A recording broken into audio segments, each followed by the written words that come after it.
આજે તો આપણે પહોંચી ગયા મામાના માંડવામાં ને ત્યાં બધા આવા ગાંડા ગોદડશે મેં તો વિચાર્યું જ નહોતું.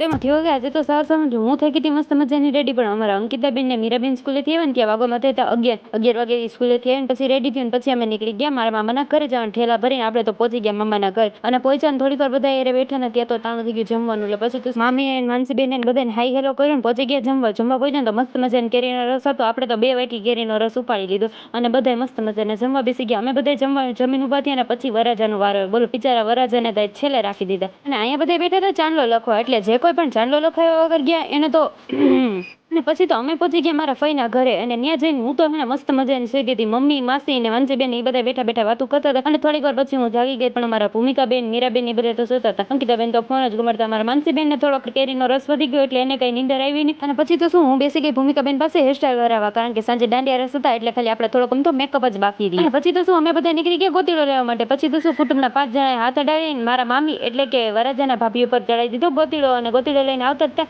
અને ત્યાં તો થોડીક વારમાં ઢોલ વાગવા મળ્યા. ઢોલ વાગતા હોય એટલે પૈસા તો ઉડાડવા જ પડે. પછી મારા મામાએ ઉડાડી દીધા મસ્ત મજાના પૈસા. તો ગરબા તો લેવા જ પડે. બસ જો પછી થોડાક તો બધા રાસ ગરબા લઈ લીધા. અને પછી તો વરાજાના મમ્મી અને પપ્પા પણ પૈસા ઉડાડવા અને બસ એવું બધું કરીને અમે આવતા રહ્યા અમારો કોમેડી વિડીયો શૂટ કરવા. મસ્ત મજાનો કોમેડી વિડીયો શૂટ કર્યો. પછી થોડાક એવા ફોટા પાડી લીધા અને પછી અમને બધાને લાગી ગઈ ભૂખ એટલે પહોંચી ગયા જમવા. મસ્ત મજાનું જમવાનું તો જમી લીધું અને જમીન પછી આપણે કરવા માંડ્યા મસ્ત મજાનો મેકઅપ અને મસ્ત મજાનો ચોલી પહેરી લીધા. મસ્તી જો માનસીબેનને થોડોક તો મેકઅપ બાકી હતો તો માનસીબેનને મેકઅપ કરી દીધો. મારા ડીમુબેન થઈ ગયા હતા મસ્ત મજાના રેડી. ડીમુબેનની સાથે સાથે અમારા અંકિતાબેન, પ્રિયાંશીબેન એટલે કે મારા ફઈની છોકરી પ્રિયાંશીબેન હતા એ પણ મસ્ત મજાના રેડી થઈ ગયા હતા. અને આ હતો મારો ફાઇનલ લુક. કેવી લાગુ છું જરીક ફટાફટી કમેન્ટ કરતા આવજો. અને પછી તો શું રાસ ગરબા થઈ ગયા હતા ચાલો એટલે આપણે પણ થોડાક એવા રાસ ગરબા લેવાનું કરી દીધું શરૂ. અને થોડીક જ વારમાં ત્યાં તો અમારા મામાની થઈ ગઈ મસ્ત મજાની ગ્રેન્ડ એન્ટ્રી.